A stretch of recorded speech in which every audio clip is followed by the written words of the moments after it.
A lição que nós vamos estudar hoje é a lição de número 8, cujo título é Encontrando o Nosso Próximo. Muitas vezes nós temos um certo entendimento, muitas vezes nós temos uma certa cultura, muitas vezes nós temos uma forma de nos comportarmos, e quando nós achegamos à palavra do Senhor, essa palavra ela vem nos confrontar. Ela vem confrontar o nosso eu, ela vem confrontar a nossa cultura, o nosso entendimento e aí por diante, né? E uma das coisas que nós percebemos no ministério de Jesus foi que ele fez isso, né? O Senhor Jesus, ele veio justamente para isso, para confrontar, para trazer a doutrina do reino de Deus para a terra, né, para trazer a doutrina dos céus para a terra. E isso nós podemos ver aqui na introdução, lá no Evangelho de João, no capítulo 18, verso 36, que diz assim: o meu reino não é deste mundo. Se fosse, os meus servos lutariam para impedir que os judeus me prendessem. Mas agora o meu reino não é daqui. E quando ele disse isso, né, ele já estava justamente confrontando a ideia, né, de que o povo tinha da esperança do Messias prometido, do Messias que libertaria a nação de Israel, né, da escravidão de Roma, do domínio de Roma. Mas não somente com palavras ministradas, o nosso Senhor Jesus Cristo também fez isso em atitude. Além dele se pôr na contramão com a palavra, dizendo que o reino dele não era deste mundo, com atitude também ele fez isso. Lá no Evangelho de João também, no capítulo de número 6, no verso 15, sabendo Jesus que pretendiam proclamá-lo rei à força, retirou-se novamente sozinho para o monte. O Senhor Jesus, meus irmãos, e a doutrina do reino, as palavras dele veio de contramão com as lógicas deste mundo, com o pensar deste mundo e com a forma de agir. Por quê? Porque quando nós vemos nos textos de Mateus capítulo 3, 13 e 14, no momento do batismo de Jesus, né, aonde ele vai ali até João Batista para ser batizado, e João Batista se opõe, dizendo: mestre, eu que careço ser batizado por ti. O Senhor Jesus, ele repreende João e fala: olha, vamos fazer, porque assim se cumpre a Escritura. Numa forma de pensar, a cultura, o povo naquele momento, quando vinha o Messias, quando foi anunciada a vinda de Messias, Jesus, na contramão desses pensamentos da época, ele diz a seguinte frase: não pensem que vim abolir a lei ou os profetas, mas fazê-lo cumprir. E também na sua forma de agir. Enquanto aquele povo, quando apanhou aquela mulher em adultério, reuniu-se em volta dele, objetivando tentá-lo, mas também de apedrejar aquela mulher, Jesus também, na contramão da forma de agir daquela época, ele se coloca diante daquela mulher e, ao invés de se ajuntar àqueles opositores e apedrejá-la, o nosso Senhor, muito pelo contrário, ele tira os opositores de perto dela, ele se achega a ela e lhe perdoa os pecados. Esse é o nosso Jesus, esse é o nosso Senhor, essa é a doutrina do reino, em muitas vezes visando combater o nosso eu e a nós mesmos. E com a parábola do bom samaritano, não foi diferente.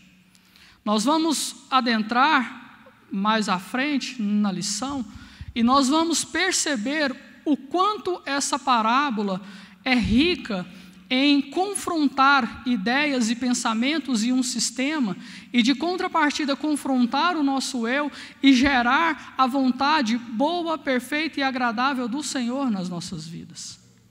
Amém? Lá na introdução, lá no primeiro ponto, o comentarista da revista colocou o seguinte: pondo Jesus à prova ou tentando. Isso aí é o princípio, né, da parábola do bom samaritano. Eu até fiz de forma rápida 3 divisões da parábola. A primeira divisão, ela está no capítulo 10, do verso 25 ao 29. O que é esse momento? Esse momento aí é o momento em que o perito da lei, ele se levanta, né, para tentar Jesus, e ali eles iniciam um diálogo. Esse primeiro momento, ele vai se encerrar no verso 29, que é quando o perito da lei faz a última pergunta para o Senhor. Logo mais adiante, no capítulo 10, do verso 30 e 35, o que acontece? O Senhor Jesus, ele vai discorrer sobre a parábola. E depois, lá no capítulo 10, no verso 36 e 37, encerra-se todo o texto, né, onde o Senhor dá as orientações e esclarece ali as questões para o perito da lei, e ali encerra-se o texto. Lá no Evangelho de Lucas, no capítulo 11, versos 53 e 54, diz assim: quando Jesus saiu dali, os fariseus e os mestres da lei começaram a opor-se fortemente a ele e a interrogá-lo com muitas perguntas, esperando apanhá-lo em algo que dissesse. Não era, meus irmãos, por acaso que os fariseus, os peritos, os mestres, eles estavam tentando Jesus, colocando Jesus à prova. Nada da palavra do Senhor é por acaso, né? Dentro desse contexto, nós vamos observar duas questões. A primeira questão é que Jesus se tornou uma ameaça para aquele sistema religioso e político implantado na nação de Israel. Por quê? Porque Jesus começou a fazer milagres, começou a atrair para si multidões que o seguiam, e isso começou a desagradar aquela classe. Isso começou a fazer com que aquela classe, ela se levantasse contra Jesus, por medo de quê? Por medo de perder, né, a parceria que Roma tinha confiado a eles. Com medo de Roma vir e tomar o poder das mãos deles, certo poder que eles detinham sobre a nação de Israel. Então, esse era um dos motivos pelos quais eles intentavam ir a Jesus para afrontá-los com parábolas e com uma série de comportamentos. O outro motivo é que Jesus, incansavelmente, por várias vezes, os repreendeu diante da multidão. Por várias vezes nós temos relatos na palavra do Senhor da forma com que Jesus, ele repreendia aquele povo. Lá em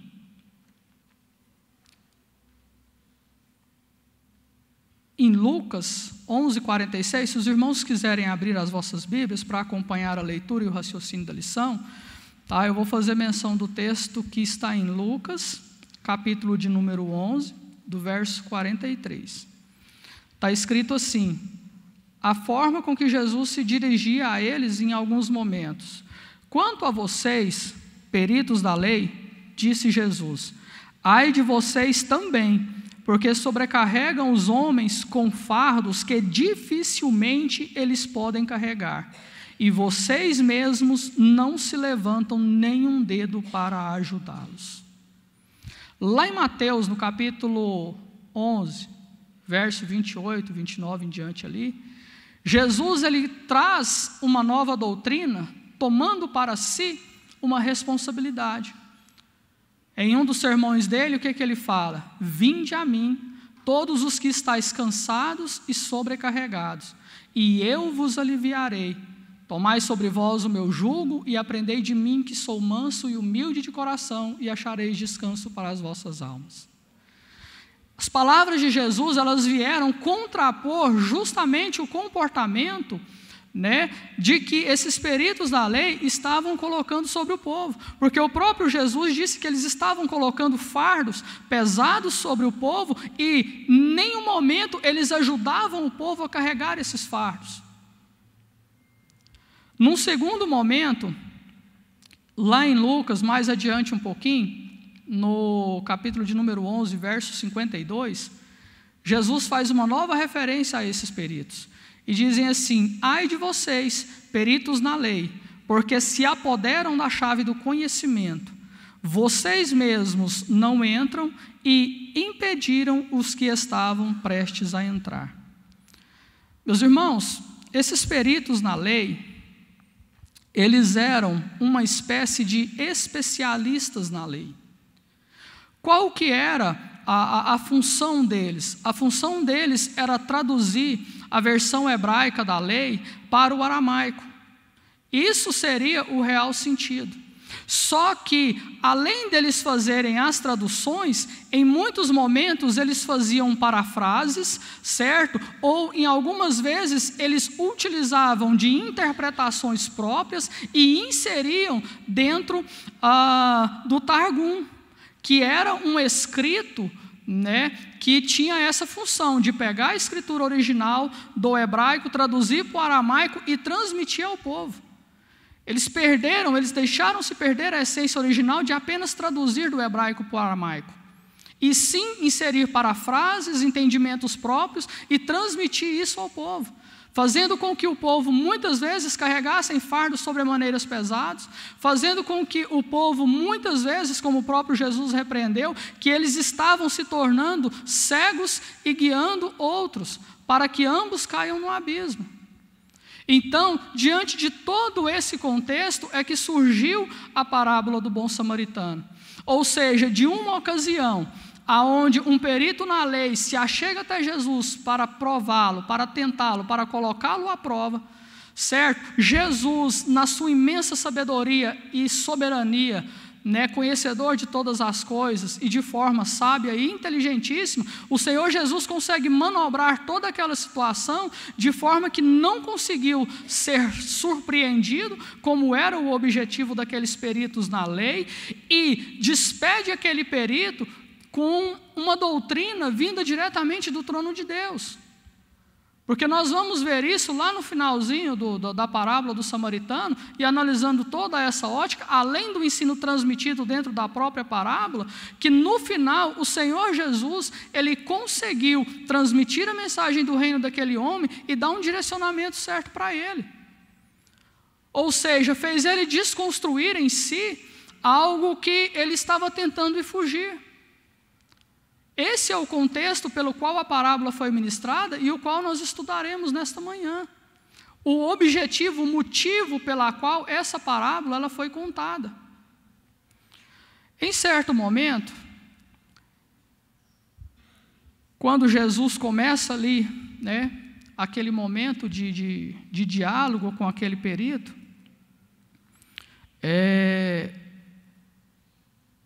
ele chega diante do Senhor, conhecedor da lei, perito na lei, e fala: Senhor, o que farei para herdar a vida eterna? E aí o Senhor Jesus faz duas perguntas para ele: o que está escrito na lei? Respondeu Jesus: como você a lê? Jesus fez duas perguntas para aquele homem: o que estava escrito e como ele lia a lei. E aí ele responde para o Senhor algo que o próprio Jesus já tinha dito. Quando nós vamos, lá no Evangelho de Mateus, nós vemos que esses mesmos fariseus e peritos da lei, tentando colocar Jesus à prova mais uma vez, esperando que Jesus contradizesse algo da lei, algo da cultura judaica, o que ele vem e fala? Senhor, qual é o maior mandamento? E aí o Senhor Jesus responde para ele 2 mandamentos. Deuteronômio 6:5, Levítico 19:18.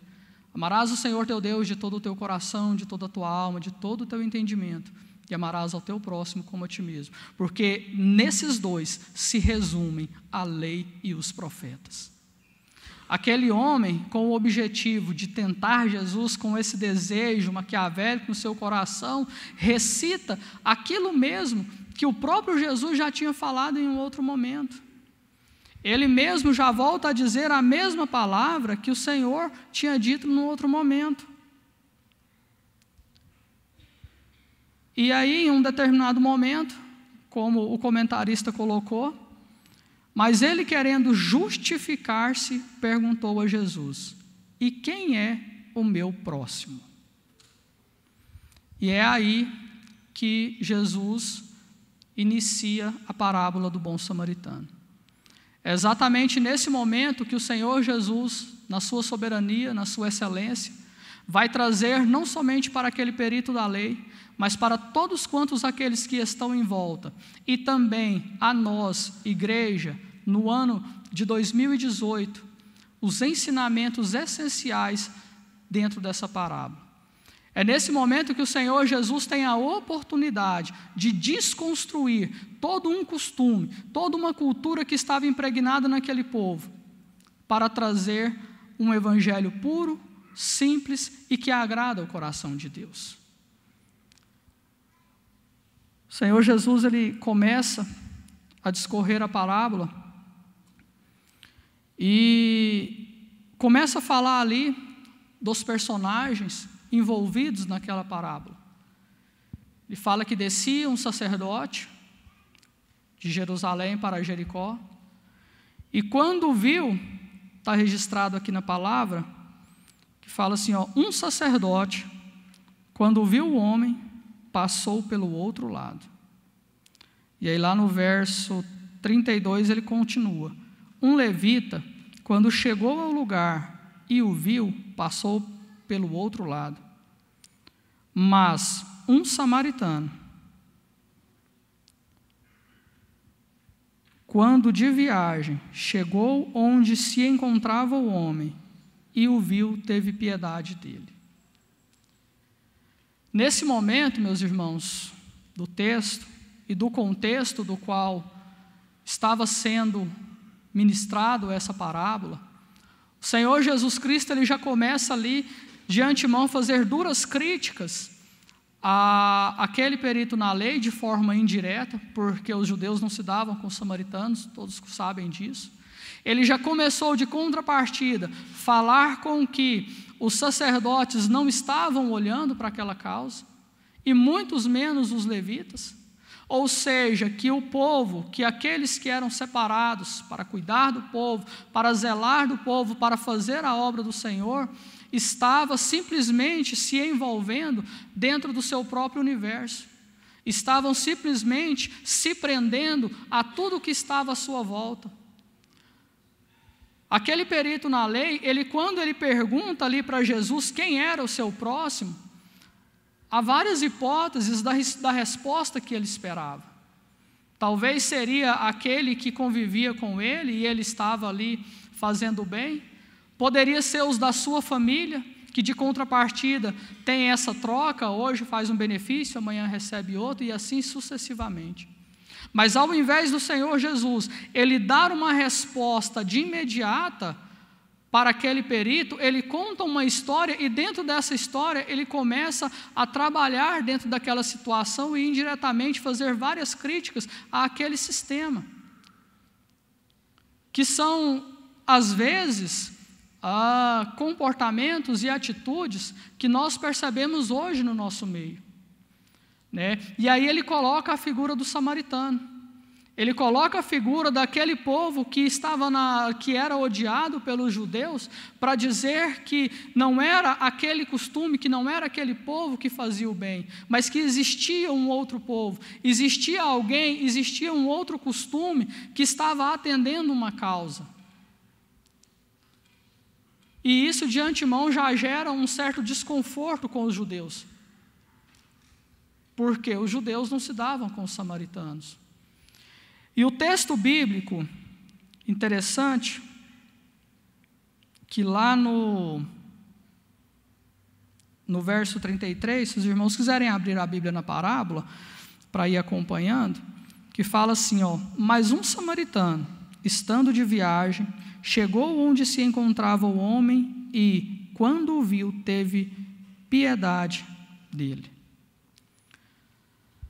Lá em Tiago, no capítulo de número 5, verso 11, diz assim: como vocês sabem, nós consideramos felizes aqueles que mostraram perseverança. Vocês ouviram falar sobre a paciência de Jó e viram o fim que o Senhor lhe proporcionou. O Senhor é cheio de compaixão e de misericórdia. Meus irmãos, nós, enquanto servos do Senhor, enquanto discípulos de Cristo, e eu trouxe esse contexto, nós vamos analisar que compaixão e ser cheio de misericórdia é uma atribuição do nosso Deus.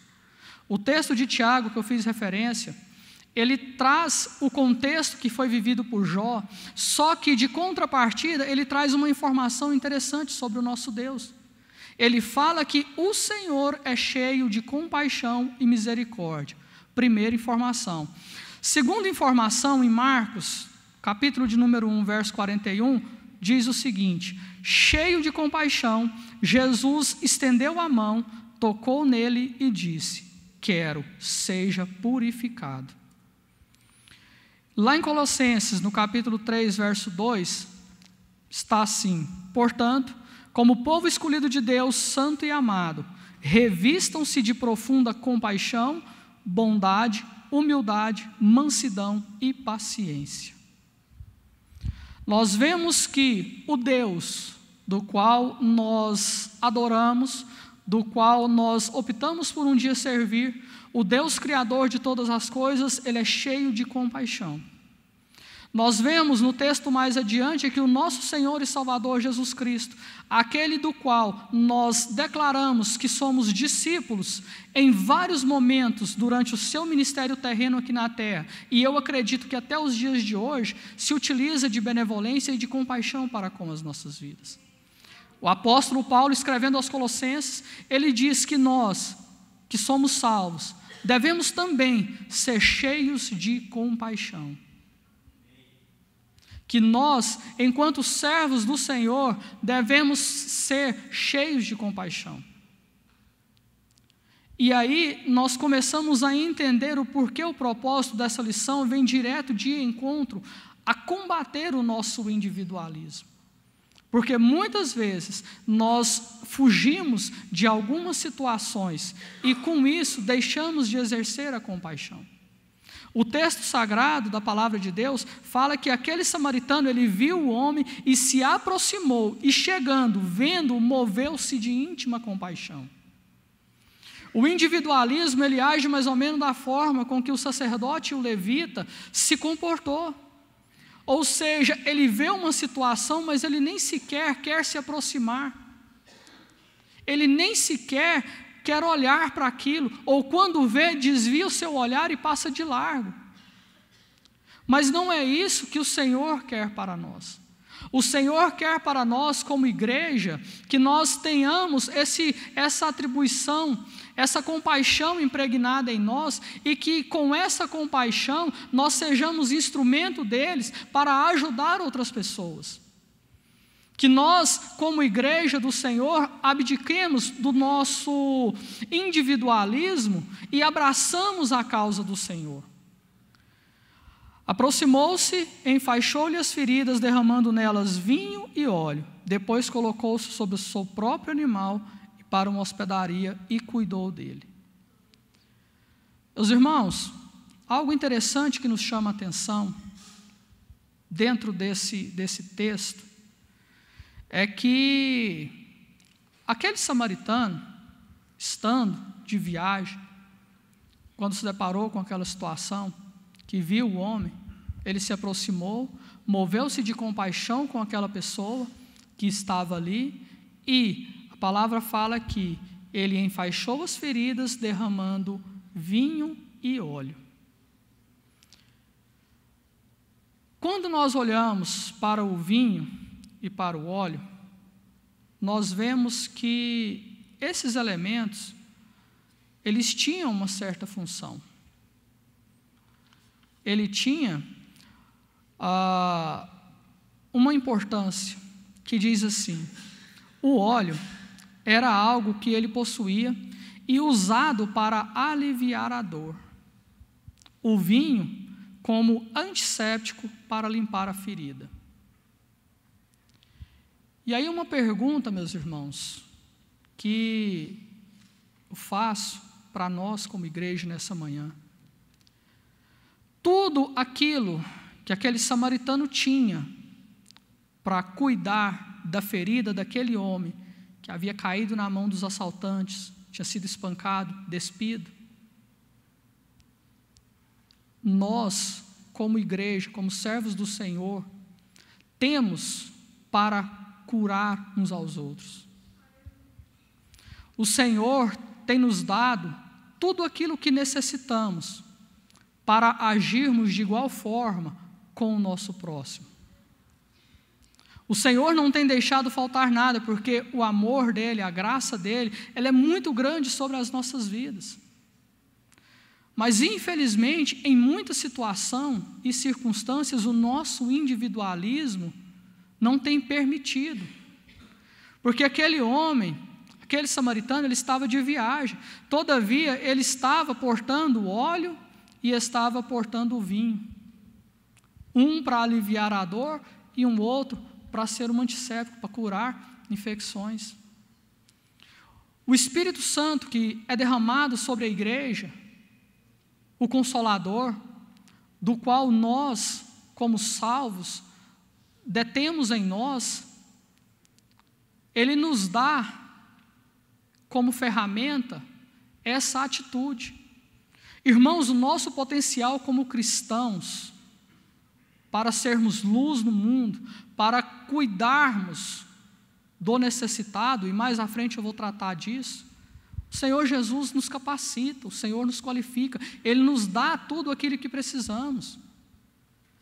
Aquele homem, além de ter o óleo e o vinho, tinha também um trocado, que ele pegou aquele homem, ele mesmo cuidou. Depois daquele cuidado primário, o que ele fez? Ele levou aquele homem para a hospedaria, desembolsou ali certo valor, né? Para quê? Para que a hospedaria, que funcionava como um hospital, desse continuidade naquele cuidado. Caridade. Nisto consiste o amor, não em que nós tenhamos amado a Deus, mas em que Ele nos amou e enviou o seu Filho como propiciação pelos nossos pecados. Desde o início da lição, nós estamos vendo que Jesus, o nosso Senhor, Ele agia em alguns momentos com palavra, mas também com atitudes. E o nosso Deus também agiu com palavras e atitudes. Ou seja, João, ele escrevendo, ele fala que Deus nos amou e entregou o seu Filho. Ou seja, Deus, ele estava em toda a sua plena glória, amando a natureza humana, mas Ele também entregou o seu Filho para que nós fôssemos salvos. As nossas atitudes como igreja devem ir além de palavras. O nosso comportamento deve ir além de palavras e ser acompanhada de atitudes. E o Senhor, meus irmãos, agrada desse exercício. O Senhor agrada desse cuidado de nós para com o nosso próximo. Porque se Ele não agradasse, Ele não tinha trazido todo esse ensino, todo esse contexto, toda essa parábola de aprendizado para as nossas vidas. Ele se preocupa com o necessitado. Ele se preocupa com aquele que está carente. E nós, como igreja, temos que ter esse entendimento. Abdicar do nosso individualismo e verificar aonde está esse necessitado. Porque essa é a vontade do Senhor. Nosso próximo é qualquer pessoa necessitada. Em resposta, disse Jesus: um homem descia de Jerusalém para Jericó, quando caiu nas mãos. Estes lhe tiraram as roupas, espancaram, foram, deixando-o quase morto. Quem é esse necessitado? Quem é esse próximo? Muitas vezes, meus irmãos, nós temos uma impressão errada de quem é o nosso próximo. Nós acabamos por nos perder numa doutrina, num pensamento, que nos leva a entender que o próximo, que o necessitado, é aquele que talvez não tem um lar, aquele que está em condição de rua, né? Aquele que é pobre financeiramente, que não dispõe de recursos. Mas o Senhor Jesus Cristo, em sua soberania, em sua totalidade, e dentro das entrelinhas do texto, Ele não identifica quem é esse personagem que está ali naquele momento necessitado. Ele diz que certo homem, ou seja, ele fala da natureza humana. E posteriormente ele fala que caiu nas mãos de salteadores e foram despido, foi espancado, estava ali quase morto. Meus irmãos, nada descrito nas palavras do nosso mestre, elas estão ali simplesmente por acaso.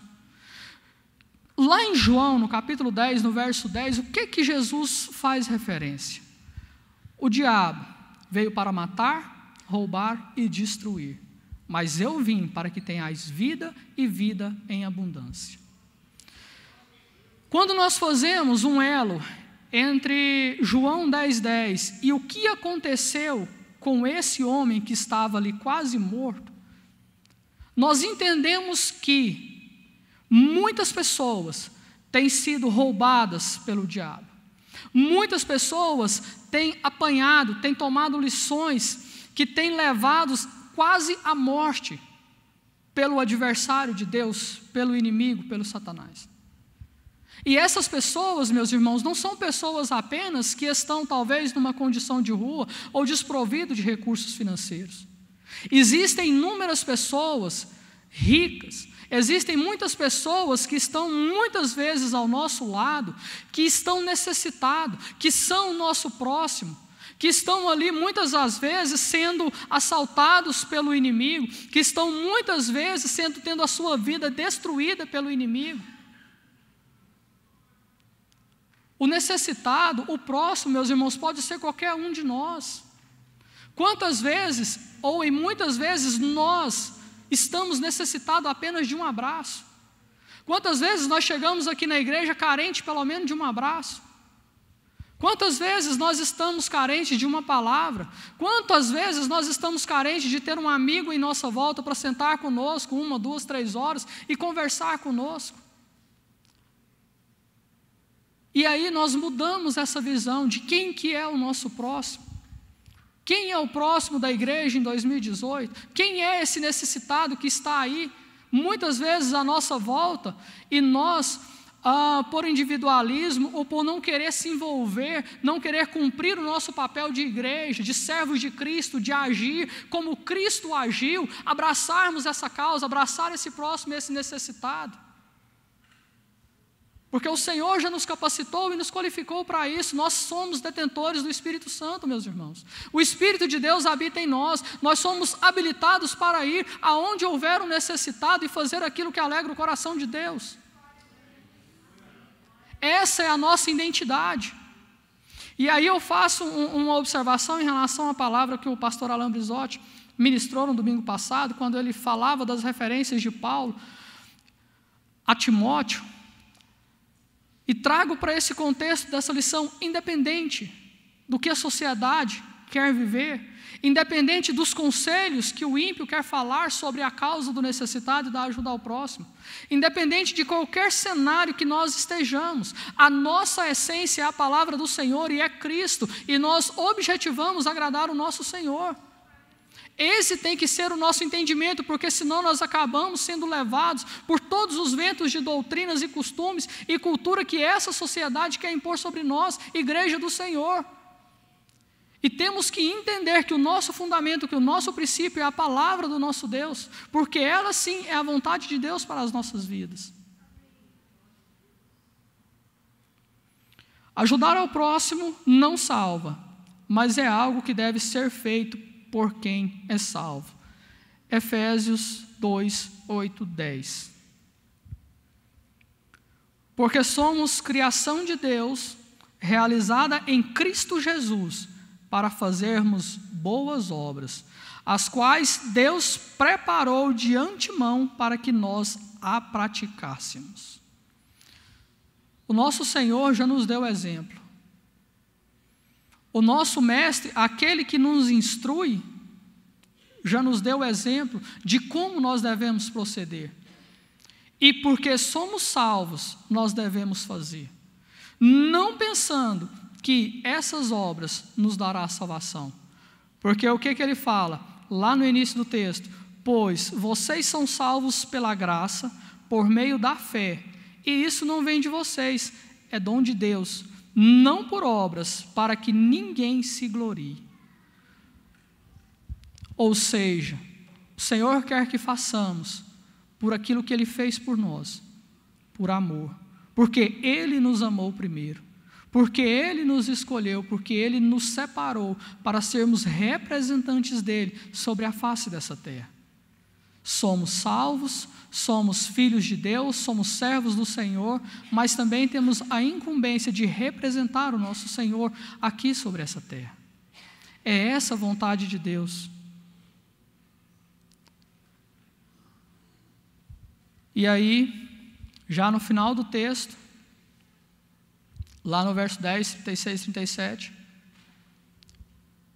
o Senhor pergunta para aquele perito na lei: qual desses três você acha que foi o próximo do homem que caiu nas mãos dos assaltantes? Responde o perito: aquele que teve misericórdia dele. Jesus disse: vai e faça o mesmo. O interessante, meus irmãos, quando nós vemos a pergunta que foi feita ao perito da lei no início do texto, naquela primeira parte, ele pergunta para o Senhor quem é o próximo dele. O Senhor Jesus, quando devolve a pergunta, quando faz a resposta, devolve com uma outra pergunta, só que diferente. O Senhor Jesus pergunta para ele: e quem que foi o próximo daquele que estava necessitando? E aí o perito na lei, para não citar o samaritano, ele fala: aquele quem cuidou dele. Jesus, nesse momento, meus irmãos, ele está revertendo a pergunta do perito. Lembra que eu falei no início da responsabilidade do perito, de analisar a lei, de traduzir, e naquela época em específico, eles estavam o quê? Eles estavam parafraseando e incluindo pensamentos próprios deles. O Senhor Jesus, ele dá uma reviravolta e ao invés de responder para aquele homem quem era o próximo, quem era o necessitado, ele reverte a pergunta e fala: quem foi o próximo daquele homem? O que cuidou dele, vai e faça o mesmo. Ou seja, Jesus quis levar aquele perito a entender que ao invés de ficar preocupado aonde estava o necessitado, de quem seria essa identidade, de onde ele procuraria esse necessitado para escrever na lei, ele está falando assim: olha, simplesmente ajude, simplesmente faça por aquele que estiver sido roubado, simplesmente faça por aquele que estiver destruído, não busque uma identidade, busque condições. Foi o que eu falei no princípio, muitas vezes, meus irmãos, esse necessitado, ele está ao nosso derredor. Muitas vezes ele está à nossa volta e nós não estamos tendo sensibilidade ou não estamos querendo nos envolver com a causa do próximo. A palavra nos ensina que nós devemos alegrar com os que se alegram, mas também chorar com os que choram. Meus irmãos, isso é muito importante, porque isso, além de levar cura para a outra pessoa que está sendo ali ministrada, que está sendo sobre os nossos cuidados, isso traz impacto na nossa vida. É uma via de mão dupla. A partir do momento que você está exercitando esse comportamento, que você está se posicionando dessa maneira, não é só o próximo que é beneficiado, você também. Eu me lembro quando, em 2016, eu comecei, juntamente com o Zezé, no trabalho de rua, do evangelismo do Bom Samaritano. E a primeira vez que eu fui, meus irmãos, eu voltei para casa impactado.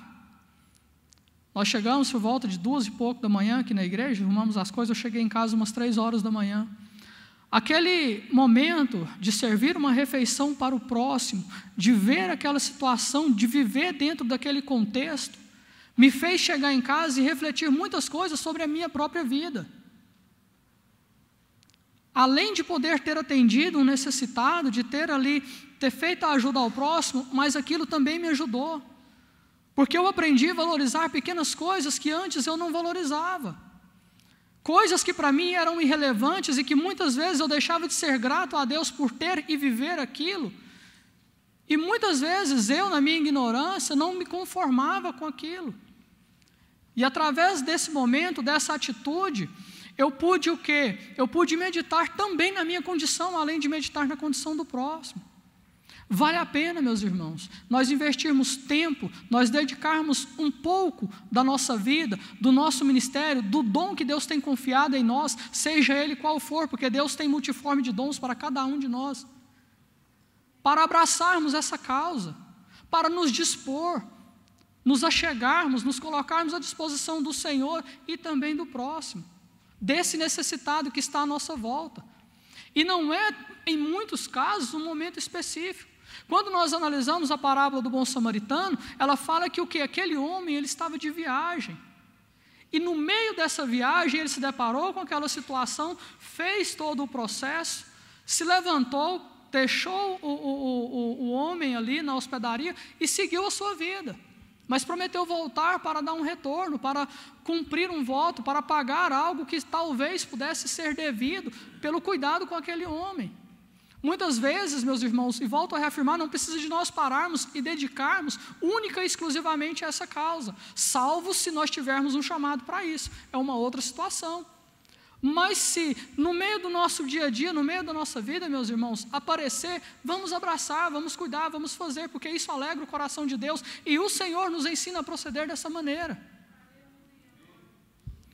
E para concluir, Atos 10, 34, né?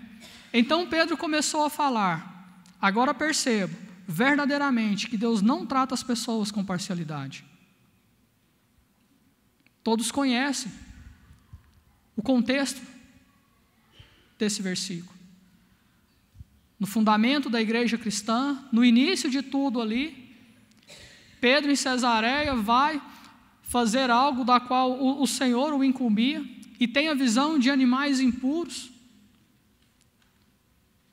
e tem toda aquela resistência, e o Espírito do Senhor levanta o profeta e vai até Pedro e fala para ele que ele deve sim ir aonde Deus o tinha levado. Então, diante de todo aquele contexto onde a palavra de Deus é ministrada, onde o Espírito Santo de Deus é derramado, Pedro chega à seguinte conclusão: agora percebo verdadeiramente que Deus não trata as pessoas com imparcialidade. Se nós, meus irmãos, que somos salvos através de Cristo por esse Deus, que nos intitulamos discípulos de Cristo, o nosso comportamento não deve ser diferente daquele que o nosso Deus tem. Nós temos que andar em sinergia com o nosso Deus, com o nosso Senhor e Salvador Jesus Cristo, porque para isso fomos chamados, para isso fomos escolhidos. E se Ele não trata ninguém com acepção de pessoas, por que nós vamos tratar? Basta tão simplesmente abandonarmos o nosso individualismo e recebermos a característica do nosso Deus. E nos vestir dessa característica, e fazer dessa característica algo, sim, relevante para nós como cristãos. Existem muitos necessitados, meus irmãos. Existem muitos próximos à nossa volta. Como proceder? Não sei. O Senhor instruirá a cada um, a partir do momento que você se posicionar e dizer: Senhor, eis-me aqui, seja feita a tua vontade. O Senhor nos chama de luz do mundo. Ou seja, aonde nós estivermos, nós iluminaremos. A particularidade, como isso será feito, será uma instrução que o Espírito do Senhor agirá em nosso coração, em cada momento, em cada tempo, porque Ele é detentor de todo o conhecimento.